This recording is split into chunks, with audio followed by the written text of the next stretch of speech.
नमस्ते। मैं ज्योति नाइक। कहते हैं इंसान का शरीर नश्वर होता है और उसमें जो आत्मा होती है वो अमर होती है। वो शायद कितनी योनियां हैं हमने तो देखा नहीं, लेकिन एक हमारी मृत्यु के बाद हमारा शरीर छोड़कर वो दूसरी योनि में चली जाती है। तो आत्मा होती है कि नहीं है, हम सब इससे अनजान हैं। हमारे धर्म ग्रंथों में जो कहा गया है उसी के ऊपर हम विश्वास करते हैं, और कभी कभी कुछ ऐसे अनुभव भी आते हैं कि इंसान को सोचने पर मजबूर होना पड़ता है कि हाँ, आत्मा ऐसा कुछ होता है। तो इसी के ऊपर मेरी एक छोटी सी रचना है और उसका शीर्षक है मेरी रूह। मैंने अपनी रूह को तो देखा नहीं, लेकिन उससे काफ़ी अपनापन महसूस करती हूँ। मैंने अपनी रूह को देखा तो नहीं, लेकिन उससे काफ़ी अपनापन महसूस करती हूँ। हमेशा मेरे साथ रहती है। सोचती हूँ भला ऐसी दोस्ती भी कैसी कि जो कभी किसी ने एक दूसरे को ना देखा हो।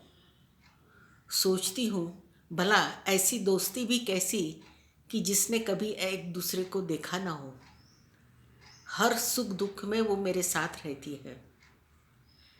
मैं सांस लेती हूँ तो उसका एहसास होता है। मैं सांस लेती हूँ तो उसका एहसास होता है। लगता है जैसे वो मेरे अंदर ही कहीं है। लेकिन मिजाज में मुझसे काफ़ी अलग है। लेकिन मिजाज में मुझसे काफ़ी अलग है। हमेशा खामोश रहती है।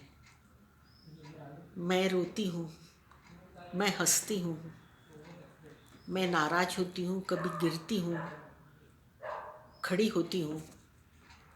अपने आप पर खूब ना गुस्सा आता है। शब्दों में व्यक्त होती हूँ, लेकिन वो हमेशा खामोश रहती है। बैठकर देखती रहती है। कहाँ से ये नहीं मालूम। मैं नाराज होकर उससे कहती हूँ, कैसी दोस्त हो। मैं नाराज होकर उससे कहती हूँ, कैसी दोस्त हो, कैसा साथ निभाती हो। मेरी भावनाओं में तो कम से कम मेरा साथ दिया करो। मेरी भावनाओं में तो कम से कम मेरा साथ दिया करो। लेकिन फिर भी वो खामोश रहती है। एक दिन मैंने नाराज होकर उससे कहा, जाओ मुझे छोड़ दो, मुझे तुम्हारी दोस्ती नहीं चाहिए। एक दिन मैंने उससे नाराज होकर कहा, जाओ मुझे छोड़ दो, मुझे तुम्हारी दोस्ती नहीं चाहिए। तो बोली, सांस लेना छोड़ दो, मैं चली जाऊंगी। तो बोली, सांस लेना छोड़ दो तो मैं चली जाऊंगी। और अचानक मेरी आंखों से दो बूंद आंसू मेरे गालों पर लुढ़क गए।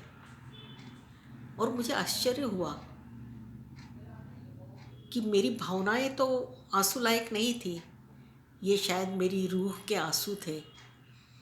मैंने उसे दुखाया था, उसे दर्द दिया था, और उसके आंसू मेरे आंखों से निकल कर मेरे गालों पर लुढ़क गए।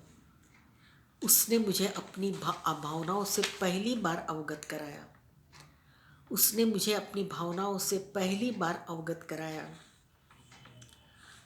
उसका यूँ मेरी भावनाओं से लिपटना या भावनाओं को दर्शाना देखकर मैं खुशी से झूम उठी।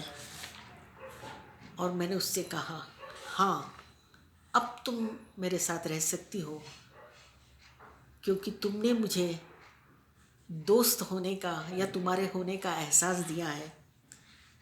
इसी तरह हमें साथ रहो। मैं हमेशा सांसों में तुम्हें अपने साथ बांधे रखूँगी। मुझसे कभी नाराज़ ना होना। धन्यवाद। तो सही बात है, रूह तो हमारे शरीर के अंदर रहती है ना। वो हम व्यक्त हो सकते हैं, लेकिन वो आत्मा व्यक्त नहीं हो सकती। हम अनुभव कर सकते हैं। उसका होना न होना हमारी सांसों से, हमारी धड़कनों से हम अनुभव करते हैं। तो कह भी सकते हैं कि रूह हमारी एक गहरी दोस्त है, कि जब तक हमारी सांसें, हमारी धड़कनें, वो हमें कभी भी छोड़ेगी नहीं। हर दुख में, हर सुख में हमारा साथ देगी, लेकिन खामोशी से। तो आपको ये मेरी रचना पसंद आई हो तो सब्सक्राइब कीजिए, कमेंट्स कीजिए, लाइक कीजिएगा। धन्यवाद।